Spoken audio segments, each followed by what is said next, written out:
Welcome to Facebook Live, everybody. It is that time again every week where we get together and Dennis spews out some information and you take that information and you apply it and understand it in your life and you get to a much better place in your life. So it's always exciting. It's always fun to do Facebook Lives. It's always cool to just get together. You know, a lot of people are here every week, which is absolutely fantastic for any kind of healing. And some people, you know, it's their first time, so we're going to say hello to those new people here. And today is an important day. It's an important Facebook Live, as it is every Facebook Live. I mean, Dennis, who are we kidding, right? But, you know, it's important today because there are some faster ways to overcome self-limiting thoughts, self-limiting beliefs, these patterns that continue to ruin a person's life. So we're going to go through those. We're also going to get some Q&A in if anybody has any questions. So let's get some hellos going. Jen, how are you? It's great to have you here. Mirza, what's going on? And we'll just give the other warriors a couple of moments to show up here as we sit with each other. And for some reason, I am doing a lot more accents while I'm talking to people. I don't know where it's coming from. I'm saying words like, hey, mate, oh, it's great, see you tomorrow. And like, wow, where did that come from? But I don't know what that's about. And I apologize for the accents right off the bat. Vicky, how are you? Donna, it's great to see you. Jason, it's been a while, Jason, I think. Yeah, where you been? Sue is a new warrior, everybody. Let us welcome Sue. Sue is in the house. That's right. And slowly, I'm sure the warriors will start to arrive. And I want everybody to know out there that for the last 2 years, myself and health and wellness coach Robin Olson have been working for the last 2 years to come up with a system, you know, where we hold you by the hand and show you exactly the formula to overcome any symptoms that are directly related to nutritional deficiencies.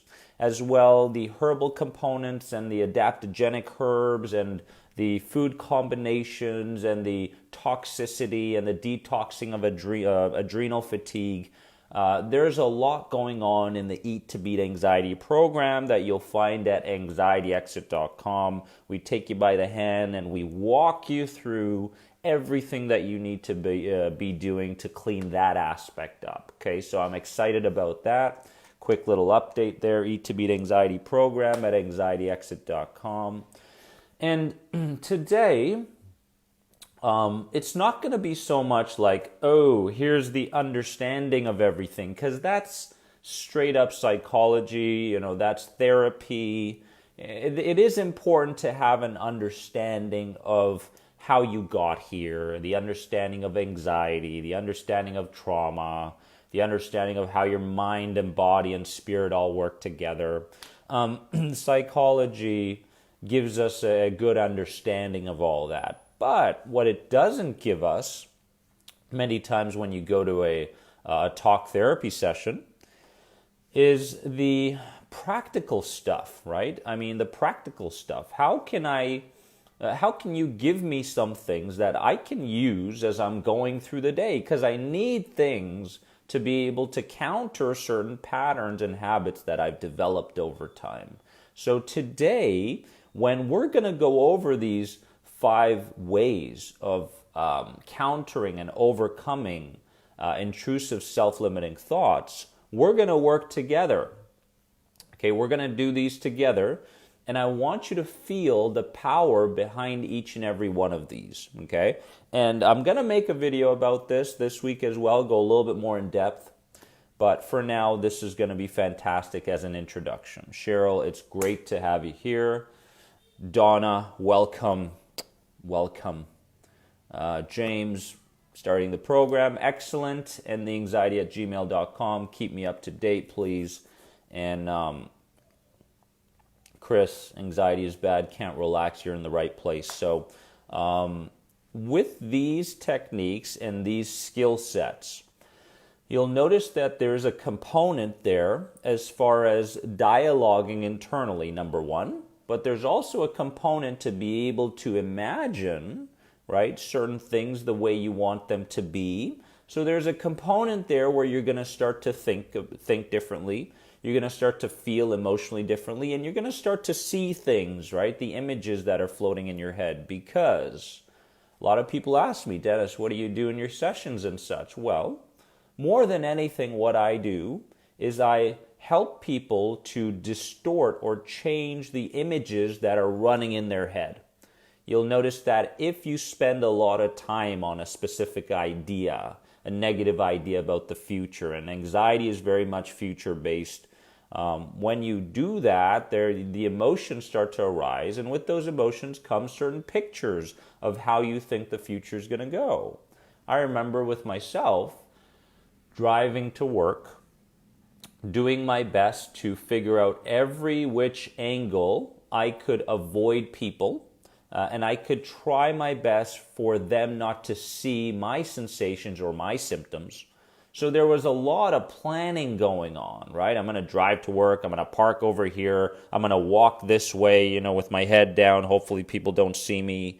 I'm going to grab some water so I don't have to dialogue with anybody. And I'm going to get to work quickly. And it's going to be as, painless as possible.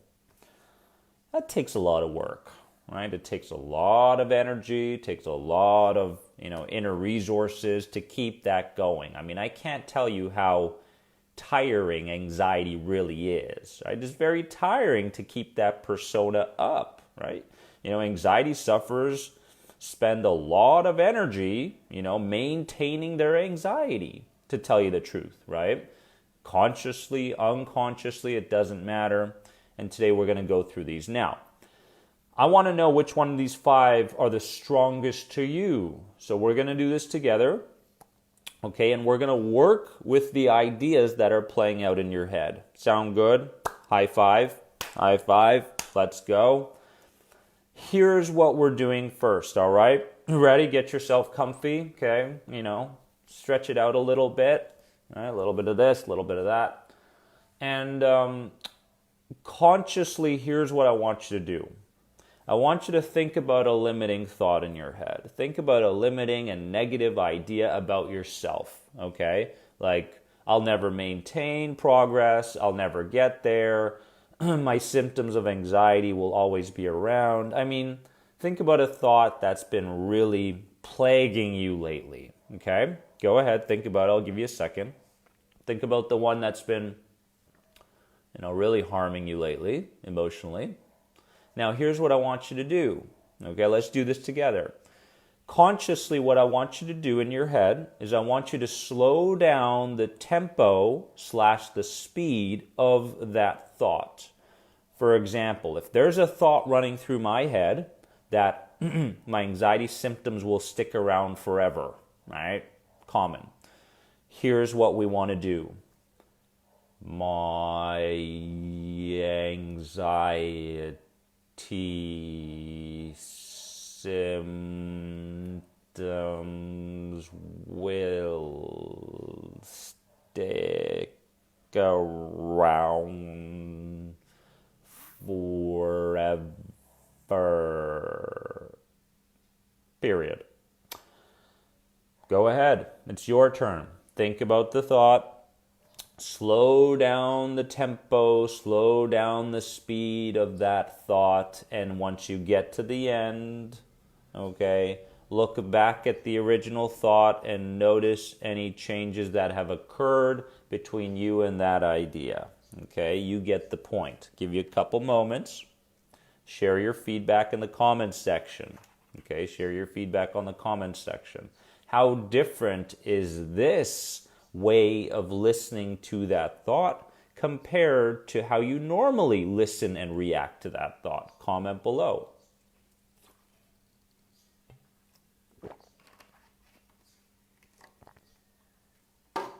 No one's commenting because they're still on the sentence.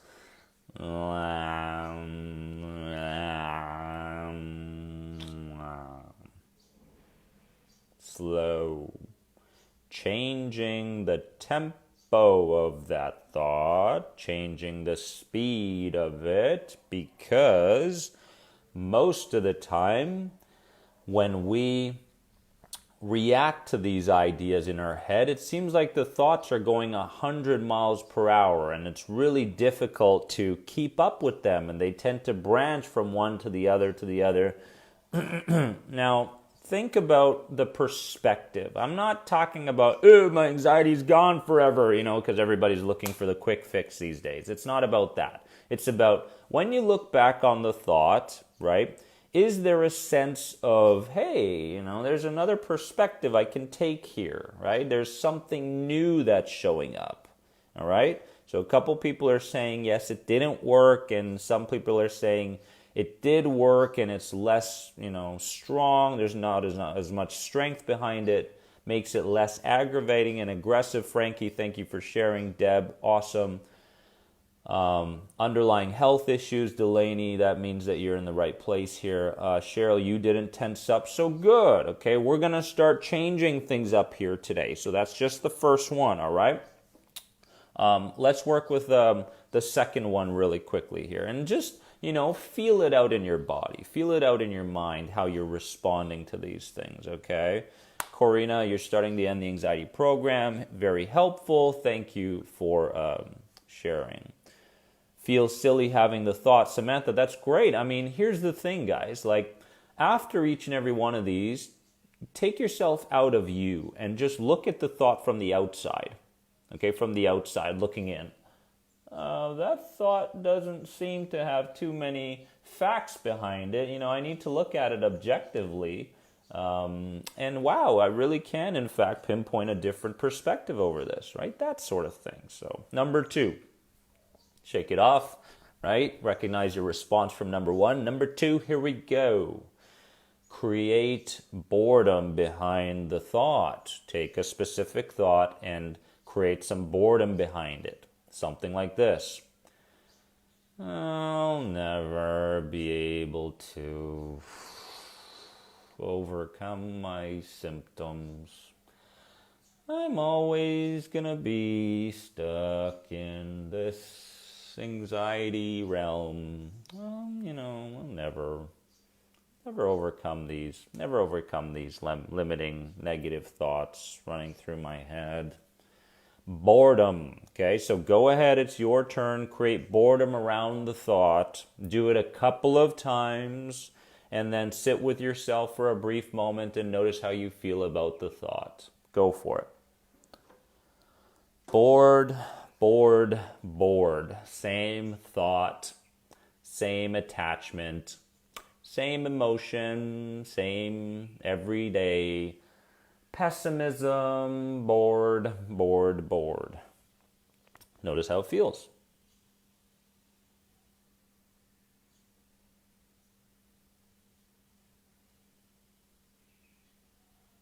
Comment below. Comment below. Now, when you look at the thought now, is there a bit of a blockade between you and getting emotional about the thought? Is there a blockade between you and the need to add to that limiting idea about yourself? What's going on in the mind? Be honest, right? So Ali is saying the thought is just annoying, so he found some annoyance behind the thought. And anything that's annoying is a good thing because we tend to distance ourselves from annoying things, which is great. Donna, you're doing the program. That's fantastic. I love program success stories. Yeah, thank you. Thoughts have wings. They come and they go. Absolutely. If you're wondering why I'm in kind of a crazy mood, I literally woke up an hour ago. I did my meditation, and I've got yoga in about 40 minutes, and that's kind of where I'm at. I've got this real big spark of energy within me, so I hope you guys don't mind. Bored with myself being destructive. Interesting, okay? So that's number 2. Now look at the difference between number 1 and number 2. Look at the difference between number 1 and slowing down the tempo and number 2 where you're creating boredom. Okay, look at the difference between the two. Did you find that? And here's the goal. Write this down. Tattoo it on your forehead. It's about being disinterested. Okay? When you can create disinterest around the limiting self-beliefs, the self-ideas, that sort of thing, then we're getting to a place where we can begin turning our focus naturally to something else about ourselves or what's going to happen in the future.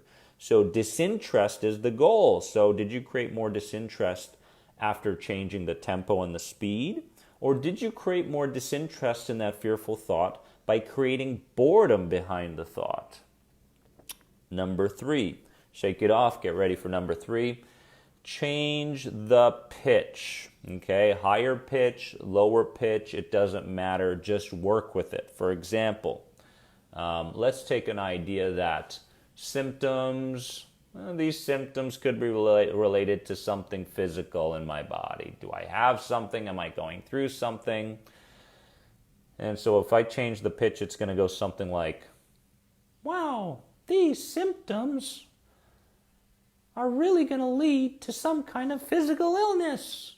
These symptoms might lead to some kind of physical illness.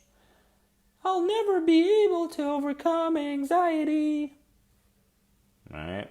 Or, I'll never be able to overcome anxiety. Go ahead, work with the pitch. Higher, lower, boom, boom, boom. Do it a few times, right? Do it a couple times. And then notice your reactions, okay?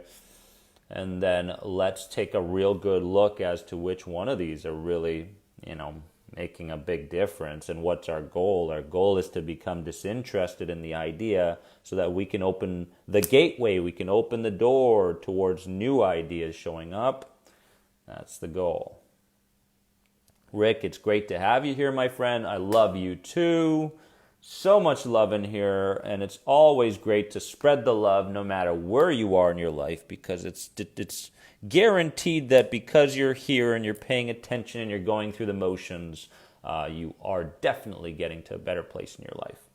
You may not consciously realize it, but there are things being embedded there. Dennis, a little sneaky. Okay, anyway. So, how did you feel after changing the pitch? When you went up? When you went down? Now, Samantha's saying that boredom was the best for her. So for her, number 2 was the strongest. Okay? Sean, if there's any questions on the program, email me at endtheanxiety@gmail.com. Or you can follow the how to use the program manual. Either of those, and we're going to guide you. So Samantha said that boredom was the best for her. Great feedback. Awesome. Number 4. Add an echo. Echo. I'll. Never. Overcome. Anxiety. Because. It's been. So long. Since I've felt better, and so on. In your head right now, go through the echoed version. Don't change the pitch, don't create boredom, don't change the speed. The echo version of that exact thought. Do it a couple of times, go back and look at the thought.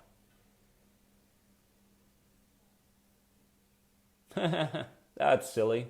Is that the same thought that's been ruining my life lately? Is that the same thought that I've been paying so much attention to and acting on lately? That's the same thought? That's the idea. I have a soothing voice, Jason. That's awesome. Especially when I get the flu. And when I get the flu, Robin loves it because I turn into not Kevin Costner. She always tells me that you turn into this guy who's, the old James Bond, the older guy. What's his name? Welcome. I don't know. Forget it. Anyway, how'd you respond to that way, the echo? Comment below. Let me know. How'd you feel after it? Look back on the thought. Notice how it makes you feel. A little bit of Barry White there, yes.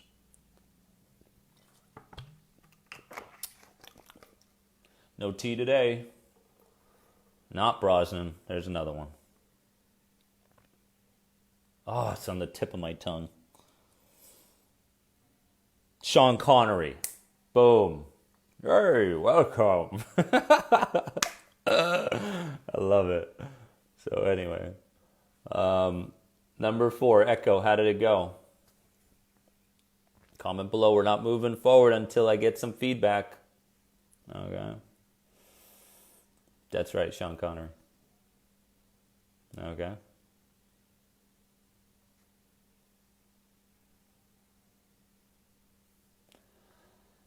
Love you, Sean. You're in a good place. And let's get into some questions in a second here. All right, we'll make sure that we move you in the right direction.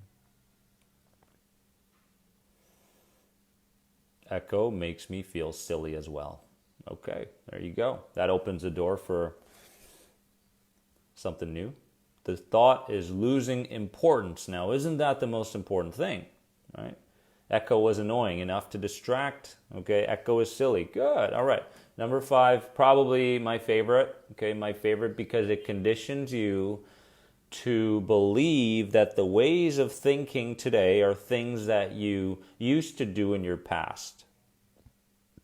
Okay, so what we want to do is we want to put this certain parts of your personality, your identity, the person that you think you are, your anxiousness, your worrying habits, your self-limiting habits, those sorts of things. We want to put those components that create the you into past tense. So things that you used to believe about yourself and the world and things that you used to do. Okay, so the next one is past tense. I used to think that my anxiety symptoms would never go away. I used to think that I didn't have the skills to become someone new. I used to think that the world was a deep, dark, scary place. I used to.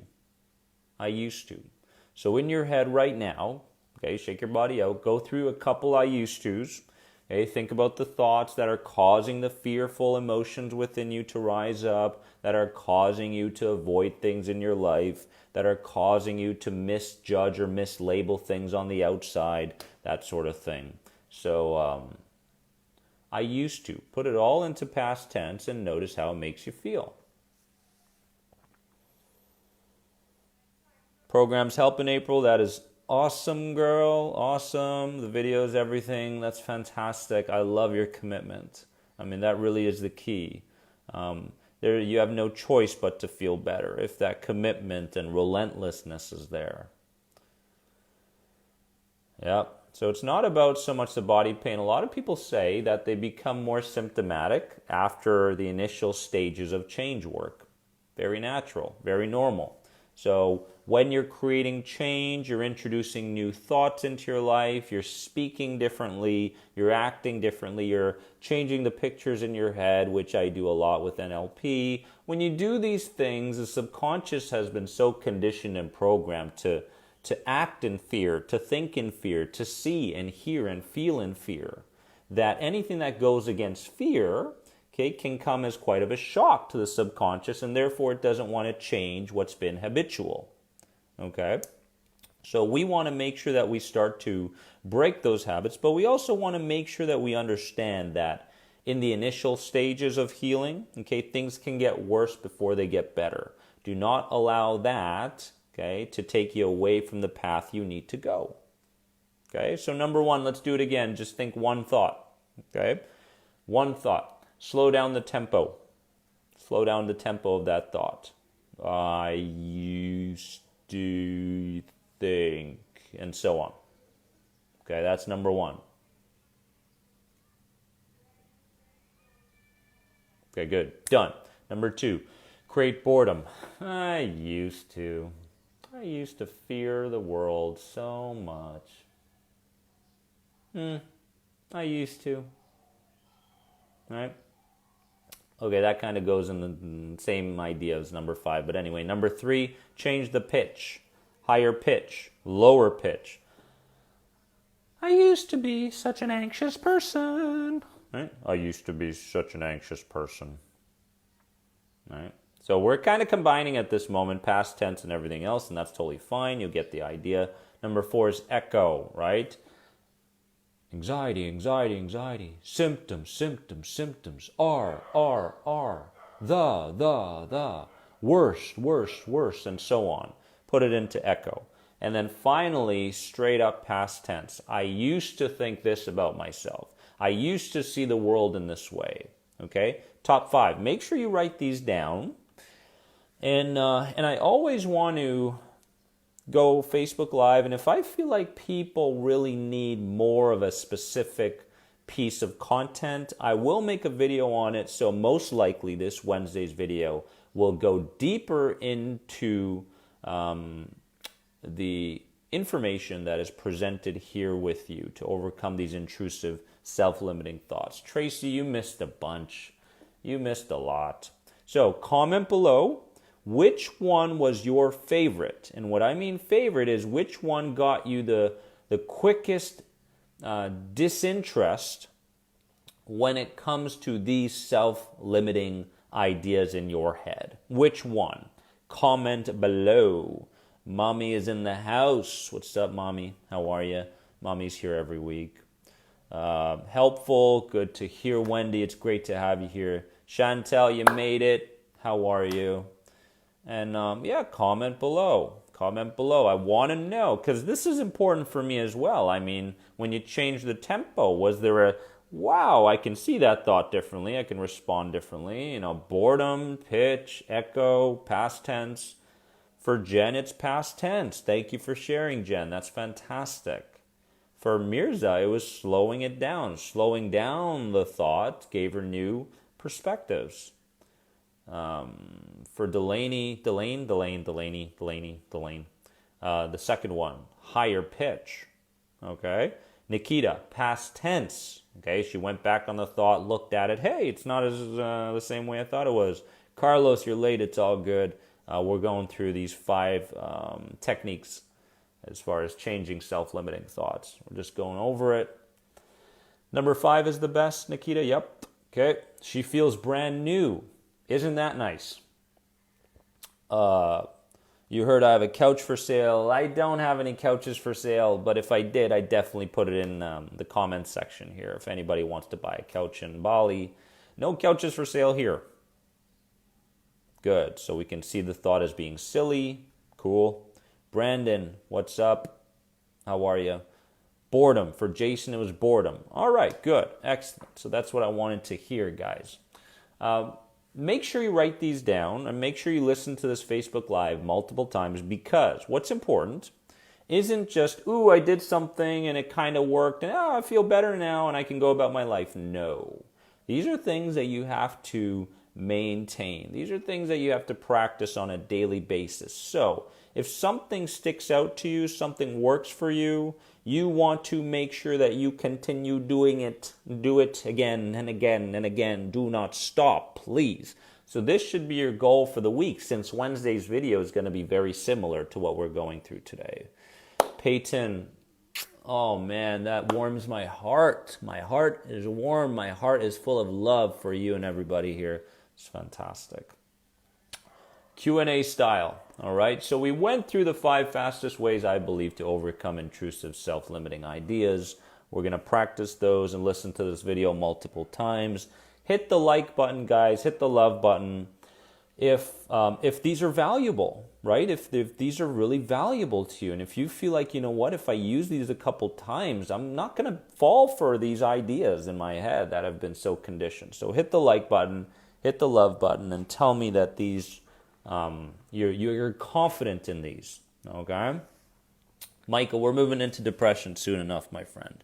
Again, the Eat to Beat Anxiety program is at anxietyexit.com. Just came out, very excited. 2 years of hard work, targeted at emotional distress and anxiety. So, questions, guys. If anybody has any questions from a specific piece of content from the week, anything that we discussed today, things that are going on in your life, any questions on my personal experience through anxiety, podcast, video, program or another place, but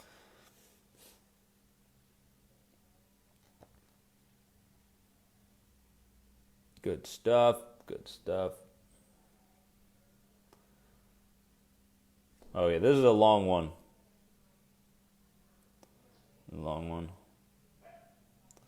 Let me make sure that I get Anita's question here, because she always has good questions. Anita, in Vancouver, I met, you know that. I saw your husband. Say hi to your husband for me. Okay, I saw him on the street there. I'm working hard on my anxiety and it's getting better. But for the last few days, I feel down and I have no energy and anxiety is kicking back. Nevertheless, I tried to help one of the girls I know. Gave my best to explain on a nice way. Okay. She responded, but no further interest in her side now. You feel drained. Okay. Well, like I said, it's... Anxiety in itself is a very mental, emotional, and physical battle. And it's very tiring to maintain anxiety and to maintain these worrying habits. And we obviously do a lot of those unconsciously. But it's also quite draining to go against the very components that are creating anxiety. So either way, Anita, there's going to be fatigue in the beginning stages. I saw this quote, which was quite interesting, how someone was trying to, go into nature and sniff, just take in some a new smell of nature. And the quote was that they were trying to get rid of 30 years of emotional trauma with a little, a new smell or a new scent out there in nature. And, it kind of put things into perspective for me.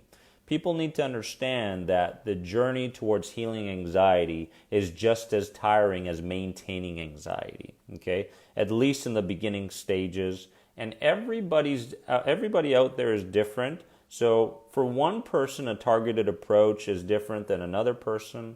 But either way, you've got to be incredibly patient on this journey, number one. You've got to make sure that you've got specific skills in your arsenal that you use throughout the day, number two.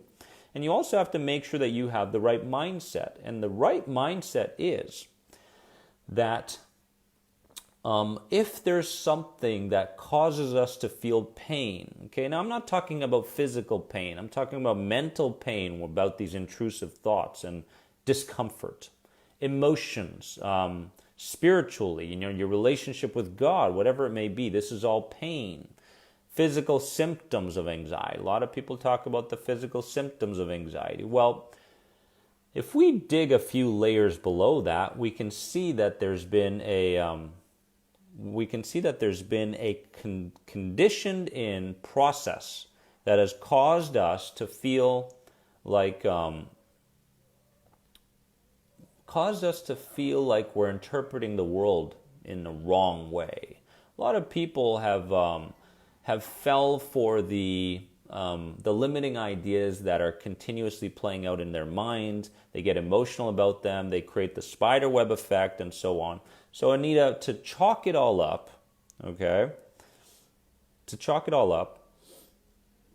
let's make sure we understand that there is no set time that is in place for healing, okay?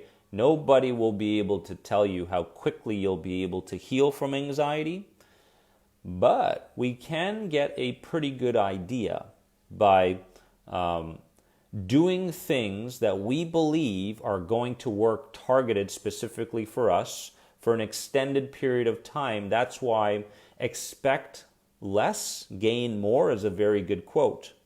Okay? So don't, expect to put a technique to work and have it work right away. Don't expect that after a meditation session or whatever it may be, an imagery exercise, that you're going to feel better right away and therefore the anxiety is going to go away.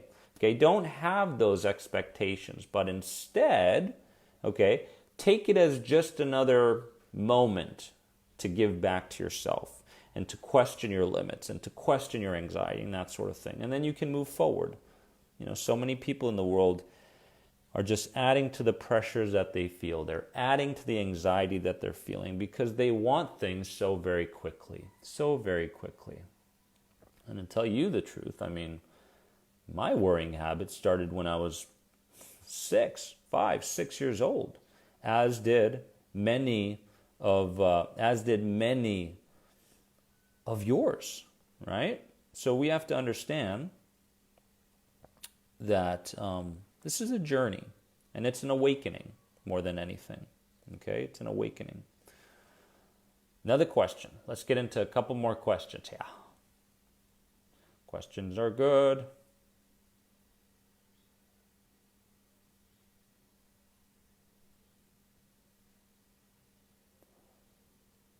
I love the feedback. I love how people have the courage to be able to share their own story.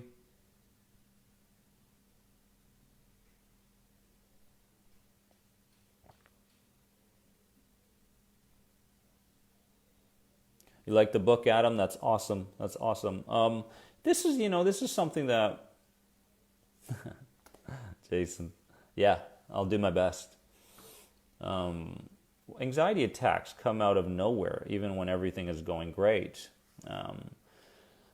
This really does come down to a very common, the calculations that we're making kind of on YouTube and podcasts and this sort of thing, where it really comes down to the fact that we don't live in a reality where for the majority of the day we're conscious of what's going on. The majority of the day is led by what's going on at a deeper level within us, right? And we call it the subconscious mind, the subconscious body, the part of us that has created billions of associations between things, okay? Now, if there's something in the external world that the subconscious mind believes is directly related to something that occurred in your past, something that caused you to experience the high level of emotional intensity, okay? If that connection is there, then what the subconscious will do, okay, so the information will come in, and the information will be relayed from one part of your brain to the emotional part of your brain. The emotional part of your brain will signal it to your adrenals. Your adrenals will begin to secrete adrenaline. Next thing you know, you are becoming equipped bodily, physiologically, to deal with a specific threat. Okay? So anxiety attacks come out of nowhere because it's possible that you've been building up on what could go wrong in a future scenario, a future situation, and you're doing it in spurts, like, ooh, this could go wrong, and then I focus on something else. Ooh, but this could go wrong too, and I focus on something else. Remember that with every multiple thoughts that run through your head, you're also creating specific images of what's going to show up in the future. So if I'm giving something a lot of attention, I'm fearing something or whatever it may be, those images are starting to play out in my mind. And if those images start to play out in my mind, you're going to find that you're getting closer and closer to an anxiety attack, meaning the subconscious mind doesn't want you to do what you're currently doing. It doesn't want you to go to work. It doesn't want you to socialize with people. It doesn't want you to have peace in your life, right? It doesn't want you to meditate. It doesn't want you to slow down. It wants you to be on high alert. It wants you to experience life in a very alert manner, okay? And anything that goes against that alertness will show up as some kind of, signal.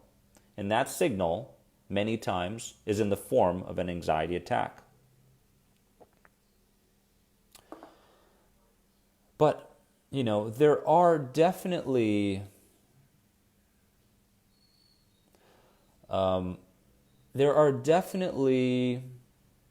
ways that we can start to counter these ideas. There are definitely ways that we can begin to see past these limiting ideas. there are definitely ways that we can begin to shift an emotion. Because at the beginning of your healing journey, it's very important to start to tap into the idea that thoughts don't need to be attached to. If there are certain ideas in your head, okay, or feelings in your body, and many times they work together, or physical symptoms, whatever the subconscious is trying to do in that moment, you can in fact deny those things. You can in fact defy those things. And, a lot of people out there who are in fact healing and getting past anxiety and living their lives, no longer coping and managing, have gotten to a point where they've consistently defied their fears. Okay? They've consistently defied their emotions, their feelings in their body.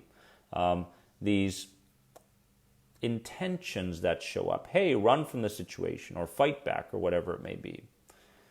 So anxiety attacks are nothing more than the subconscious mind trying to keep you safe from a particular future situation, or if there's no physical situation that you're going to be in, maybe it's something that you've imagined over and over again, or you're replaying from the past, because the mind doesn't know the difference between a vivid image in your head and something that's going on physically. But again, that's not the only reason, Jen. There could be multiple reasons. Who knows? That's why there isn't just one way to handle anxiety or one way to handle anxiety attacks. Which is why it's important to come at it from different angles, right? You're talking energy psychology, you're talking NLP, you're talking CBT, that sort of thing. You know what's interesting? When it comes to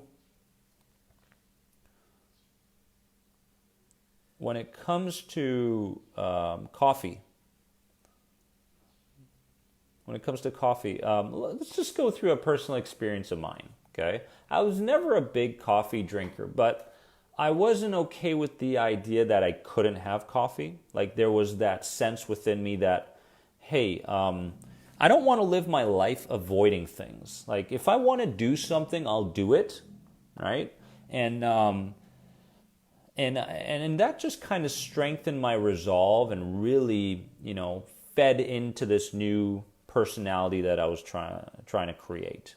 Okay, so when it comes to coffee, for example, I used to have a sip of coffee and coffee, wine, that sort of thing.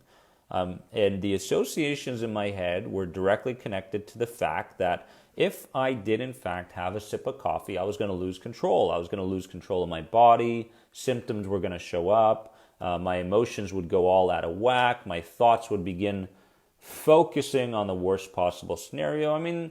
Just out of a sip of coffee. So I got to a point, Carlos, where I got so fed up with this that the idea of hoping that these symptoms wouldn't show up drowned me, really, it crushed me. So I got to a point where I went into a coffee store. I ordered, I think it was 3 cups of coffee. And when I ordered 3 cups of coffee, I wanted to prove to myself that it wasn't so much the contents that were in the coffee that was making the difference, but it was the beliefs in my head that were causing me to respond emotionally the way I was. So I needed to prove that to myself. So I gathered the emotion, I gathered the right mindset. I replaced the need to avoid coffee with the acceptance of it possibly killing me. Like that's the point where I got in my life. But aside from the associations that we create, aside from the pairings that we create, it's important to understand which substances, in fact, are contributing to anxiety at a deeper level than just pairings and associations. I did go in and do a test at a holistic nutritionist that tested over 300 foods and drinks, okay? And from that list of 300 things, 3/4 of those things I wasn't able to eat or drink because, my makeup, the structure of who I was, didn't accept it. Is it an emotional connection? What is it? Everybody's still trying to find that out. But When it comes to coffee, I truly do believe in my heart that with the right mindset, with the right experiences, with the right skill set in the moment, I believe that in a systematic and a progressive way, you can begin to drink coffee again, because coffee does have, in fact, a ton of health benefits to it. But that's as much as I want to share about coffee, Carlos. I hope that helps, my friend. And, especially when it comes to things like allergies, like when people go out and they say, I have allergies or this and that, and they start to physically feel differently, is that in fact related to pairings and associations we've created in our minds? Could it be possible? Yes, it could be possible. It could be possible that the things that we call allergies are just related to changes in the weather, seasonal affective disorder. Could it be related to that? Absolutely. I'm a big believer that your beliefs pave the way for how you feel. Your beliefs pave the way for who you become. Your beliefs pave the way for, your actions that you take, that sort of thing. Right?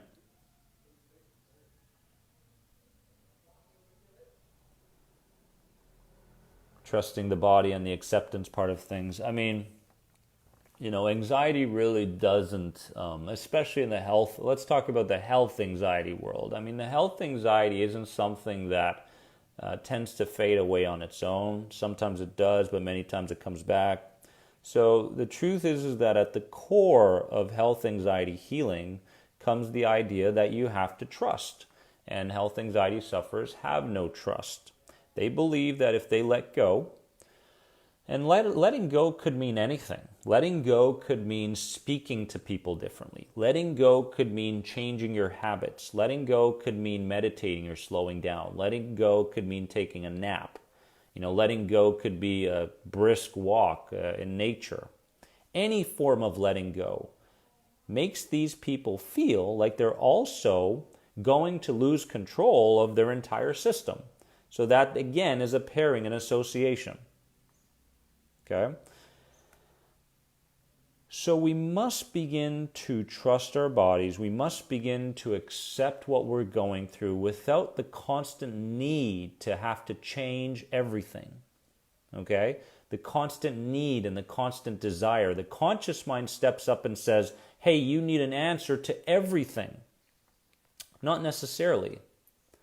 You don't need an answer to everything. In fact, you can literally begin connecting ideas, criticism by others, past experiences that show up. You can begin to connect these things to things that come and go, right?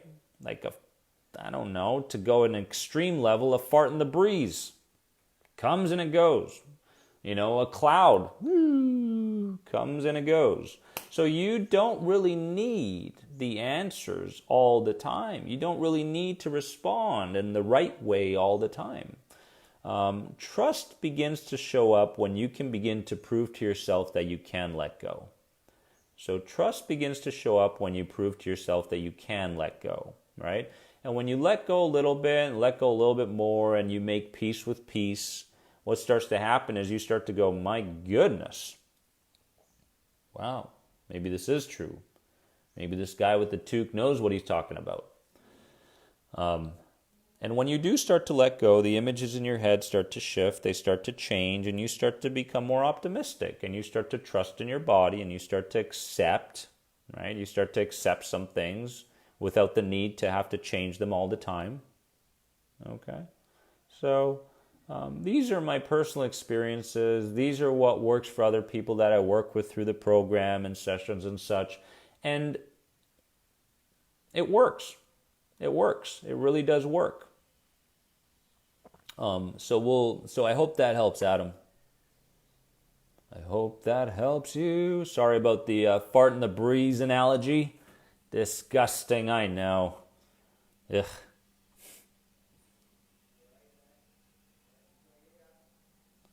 So a timeline of my own personal healing. I wouldn't say it took years. It took about 3 months to get to a place of unconscious competence where the things that I was working on started to show up in a more natural way. Um, that's what everybody wants, really. With anxiety, you don't want to get to a place where you feel like, you know, you you're just working so hard towards your healing. You don't want to get to that place. You want to make it as natural as anxiety is. That was my goal. If I could, anxiety, I could naturally just show up in the morning. I wake up in the morning, open up my eyes, and next thing you know, I feel my symptoms, or, oh my goodness, I'm worrying about what's going to show up in the day, and the panic, and the this, and the that.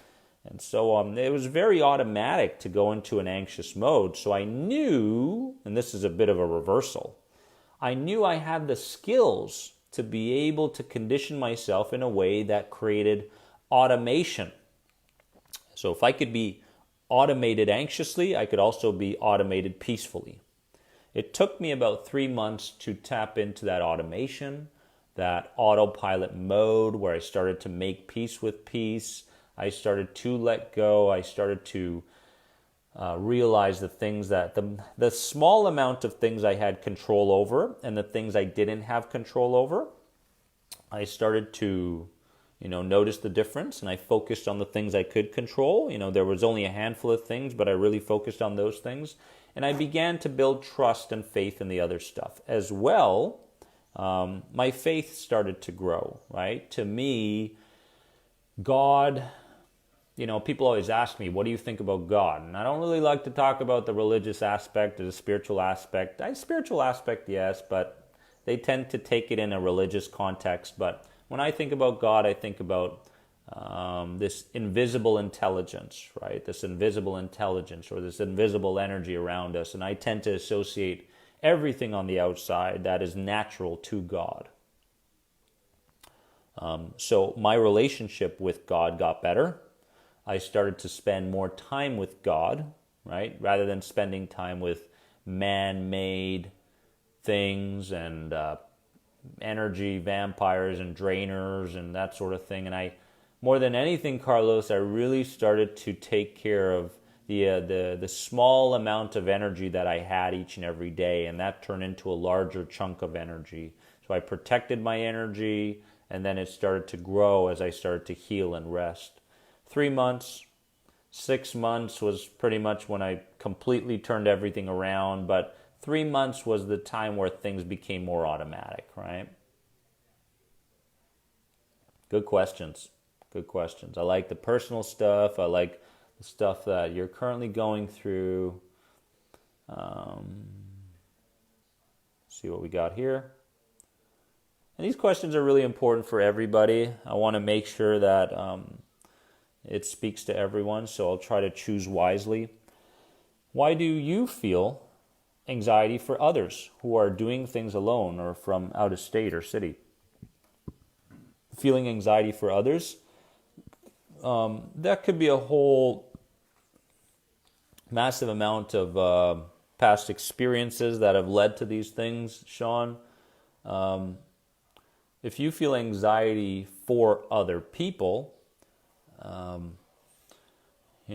I truly, again, here's the thing is that, when it comes to Stoicism, for example, Stoicism as a philosophy will teach you what you can control and what you can't. So the response to that feeling is the most important thing. If I start to feel anxiety for another person, many times there are the neurons within us called the mirror neurons. And mirror neurons, what they do is they tend to pick up the same emotions of what somebody else may be feeling. So this is a very energetic connection between people. If I see somebody that is going through pain or discomfort or a tough time in their lives, and that person is within my tribe, then I will start to feel very similarly. Natural. Now, can mirror neurons also be tweaked? Yes. So the moment you start to feel anxious about what somebody else may be going through, you want to change the pictures in your head. You want to alter them, similar to what we did today. Okay? And instead of seeing that person going through grief, for brief periods of the day, you want to imagine that person going through the majority of their day in a very pleasant manner. You can see them with their family. You can turn the volume up of that image. You can begin to make the picture wider, all these sorts of things. And just working with the pictures in your head more than anything. But understand that when those moments show up, Sean, more than anything, they're just moments, right? People go through ups and people go through downs throughout the day. And what you think that someone may be going through for the majority of their lives may be the farthest thing from the truth. And you and me, we're not very good mind readers, okay? As much as our minds think that we can't seem to tap into what's really going on in a person's world. So we need to stop trying to do that, okay? We need to stop thinking that we believe how other people are judging us and labeling us. We have to stop thinking that the way we view someone is in fact the way they live their lives each and every day. We need to stop going in this direction. And we need to halt the process instantly when it shows up, okay? I hope that helped a bit.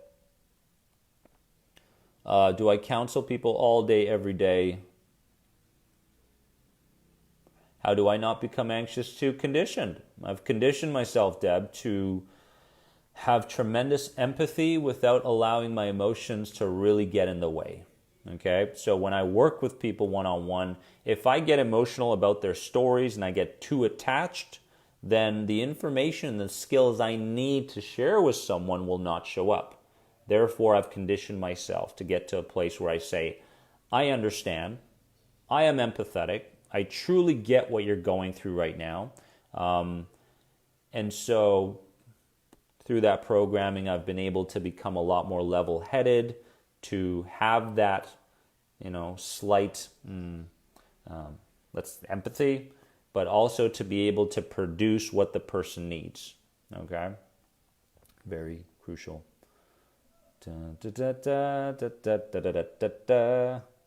Well, last question.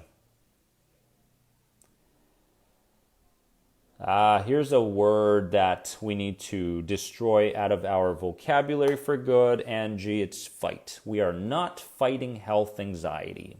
Okay? We are not fighting health anxiety. We, as a group and as a tribe and as a community here, are first of all understanding the limits of health anxiety. We're understanding how health anxiety, which patterns have created health anxiety. There's too many people out in the world, okay, that are going through health anxiety that strictly are in a constant state of reacting to their physical symptoms, right? I get the physical symptom and I emotionally respond in this way and I start thinking about the worst possible scenario. And the cycle goes around and around and around and around. Deb, I've been doing it for a decade. So we're not fighting health anxiety, okay? And if you're physically and mentally weak, your story is no different than anybody else's, okay? Everybody going through health anxiety or any other form, any other disorder out there is also tired and weak. Physically tired and exhausted, mentally drained, feeling like they can't get things together because they're fighting their health anxiety each day. They're fighting to avoid things. They're fighting, hopefully, not to feel things. They're fighting certain situations. When it shows up, they're trying to fight through it and will their way through it. And so the amount of willpower that we have each and every day is very limited. And if we're spending all day thinking, feeling, reacting to these symptoms, we're going to drain ourselves and we're going to run out of willpower points to the point where you start to eat a tremendous amount of junk food and you start to move towards drugs and you start to move towards beer and you start to move towards porn and you start to move towards anything that will give you a moment of relief. Wine, whatever it may be, beer. Because you're drained, there's no willpower points left and all you want to do is feel good again, right? The whole mindset towards healing health anxiety has to change for everybody, okay? The whole mindset. we have to begin to understand where these physical symptoms come from. We have to understand how the subconscious mind is in fact the very root cause of these physical symptoms. We have to understand how to respond rather than react to those physical symptoms. We have to begin to create a vision of who we want to become. Okay? I mean, get out, really, start to condition yourself to get out of what's currently not working. Look at your results and realize, what are the components and what are the patterns that are keeping me stuck? And as much as it's uncomfortable to release myself of these patterns and habits, it's got to be done. Because I don't want to live the next 60 years of my life, 70 years of my life, with this feeling and with this attachment to these catastrophic delusions that continue to play out in my head. Make sense? I hope that helps. I really like that. Act versus react. Really good, Sue. Deb, you love cigarettes? That's on you, girl. It's all good, right? I mean, what can I say about that? But I want everybody to know that no matter where you are in the anxiety journey, no matter where you are in your life right now, it doesn't matter how severe or tired or emotionally depleted you are, you have to understand that there's always a light at the end of the tunnel. And the biggest thing that I've realized, especially in my healing, were the epiphanies. The epiphanies. Like today, after we went through these 5 ways to overcome self-limiting thoughts, intrusive thoughts, you may have had an epiphany. And instead of spending so much time on what's wrong and what could go wrong, spend more time on the epiphanies, the realizations that came to you. Write them down, look them over, right? Build some progress, some momentum in that direction instead, guys. Okay, because that really is the key. Wow, I never saw it this way. Wow, I never realized that. Wow, I didn't know I could do that, right? That sort of thing. Spend time there. I know you're going to get there. I know you're going to get there. You're far from alone. You're here, you're learning, you're applying. I'm proud of you. I'm proud of you. And you should be proud of yourself. Really, you should be proud of yourself because you're here and you're taking in this info. And, a lot of people wouldn't dare take this journey on, right? It's easier to go pop a pill than it is to work on yourself for 3 months. That's the truth, okay? I love you guys. Have a wonderful rest of your weekend. If you have any other questions, either on the End the Anxiety program or the new Eat to Beat Anxiety program, anxietyexit.com, head on over and get started, all right? And I'll see you guys real soon, okay? Hope that helped. Bye, guys.